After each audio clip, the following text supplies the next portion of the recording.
আজকে আমরা কথা বলবো কম্পিউটারের অফ অন হওয়া এমন 4টি প্রবলেম নিয়ে। নাম্বার 1, কম্পিউটার অন হচ্ছে না। Number 2, computer of on continue হতেই থাকছে। নাম্বার 3, কম্পিউটার অন হয়েছে বাট আউটপুট পাচ্ছে না, মানে ডিসপ্লে আসছে না, কিবোর্ড মাউস কোনো লাইনই পাচ্ছে না। এবং নাম্বার 4, কম্পিউটার অন হয়েছে, কম্পিউটার চলছে বাট কিছুক্ষণ পরপর কম্পিউটার অফ হয়ে যাচ্ছে। এই 4টি প্রবলেম কেন হচ্ছে এবং এর সমাধান কি এই ভিডিওতে জানানো হবে। হ্যালো ভিউয়ার্স, আসসালামু আলাইকুম।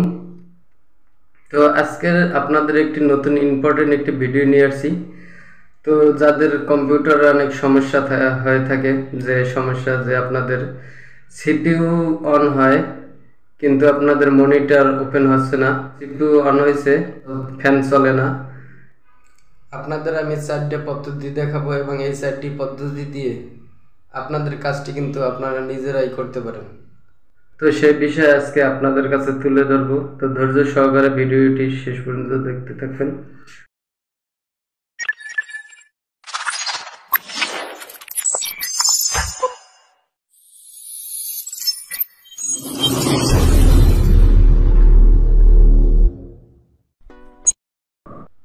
তো নাম্বার 1, আপনাদের যে র্যাম দুটো আছে এই র্যাম দুটো আগে খুলে নেবেন। খুলে নেওয়ার পরে এই দুটো ভালো করে আপনারা ব্রাশ করে নেবেন। তবে একটা জিনিস আপনারা সবসময় মনে রাখবেন, কখনো আপনারা কোনো ব্রাশ ব্যবহার করবেন না। এটা যে পেন্সিলের যে রাবার আছে সেই রাবার দিয়ে কিন্তু আপনাদের এই র্যামগুলোরে ভালো করে ডলে তারপর পরিষ্কার করে নিতে হবে। আপনারা হাত দিয়ে এটি ডলা দেবেন না, কোনো নইক ব্যবহার করবেন না, তাহলে কিন্তু আপনাদের র্যামের সমস্যা হবে। নাম্বার 2, আপনাদের যে বোর্ড মাউস বা ডেস্কটপে কোনো লাইন পাচ্ছে না বাট আপনার পিসি স্টিল অন আছে, এইটার ক্ষেত্রেও 80% দায়ী থাকে র্যাম।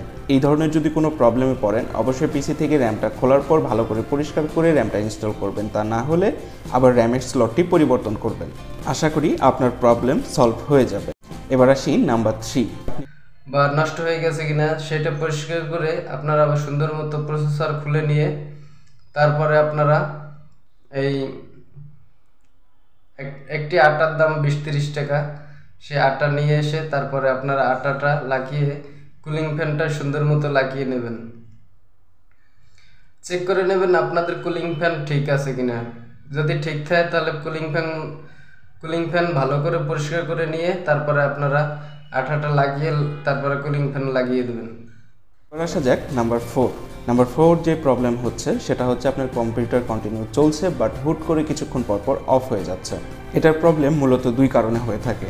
নাম্বার 1 সেটি হচ্ছে আপনার পিসির ভিতরে যেই কুলিং ফ্যান ইনস্টল করা আছে সেটির স্পিড হয়তো অনেক কমে গেছে বা আপনার হিটিং অনুযায়ী কুলিং ফ্যানটি বাড়াতে হবে, অর্থাৎ আপনার কুলিং ফ্যান যদি 1টি বা 2টি থাকে সেটিকে 3টি বা 4টি করতে হবে।